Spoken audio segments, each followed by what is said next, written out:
on behalf of the Chief Director of the Ministry of Trade, Agribusiness and Industry, welcome you to today's workshop. I think I also want to reiterate some of the earlier points said, that smallholder farmers are waiting for us, traders are waiting for us, so we must do something.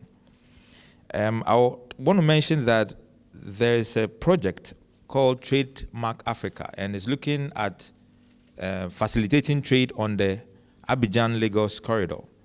And key amongst them is the harmonization of standards and elimination of technical barriers to trade. I think in February, as was earlier mentioned by our previous speakers, we tried to identify two commodities, priority commodities. Of course, like said earlier, it shouldn't be only two. We can look at other crops as we go on.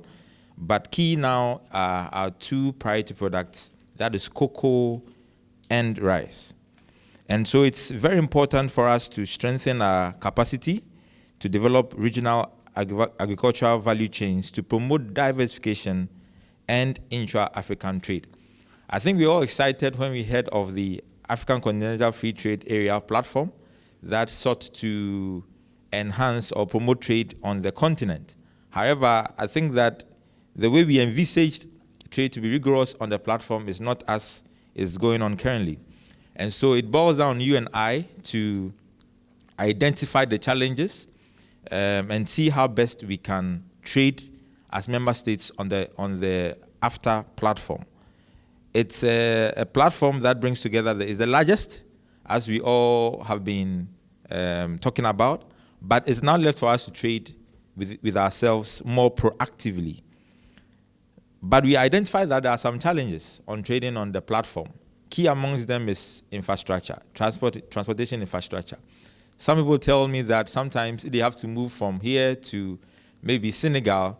They have to fly all the way outside Africa and come back to Africa again. And I think this is not helping us.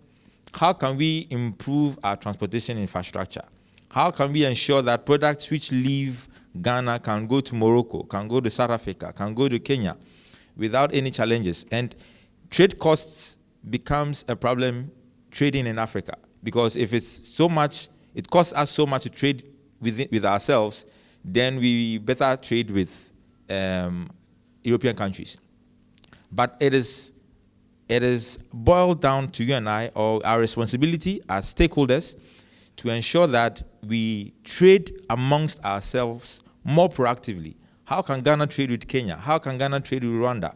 How can we exchange the goods and services that we have with ourselves more proactively so that we enrich ourselves? We always say that we have all the natural resources in Africa, but how come Africa is still poor? So we need to identify all these challenges and find proactive ways of addressing them to bring prosperity to our continent. So ladies and gentlemen, the reason why we are here is for a draft strategy to be presented to us. We will discuss and review the report. We will propose recommendations to strengthen the value chains, and then we would have consensus from stakeholders on next steps. So I would encourage each one of us to be proactive, to engage, and then if you have recommendations, please bring them up so that we can strengthen our capacity between Ghana and Côte d'Ivoire in developing these regional value chains.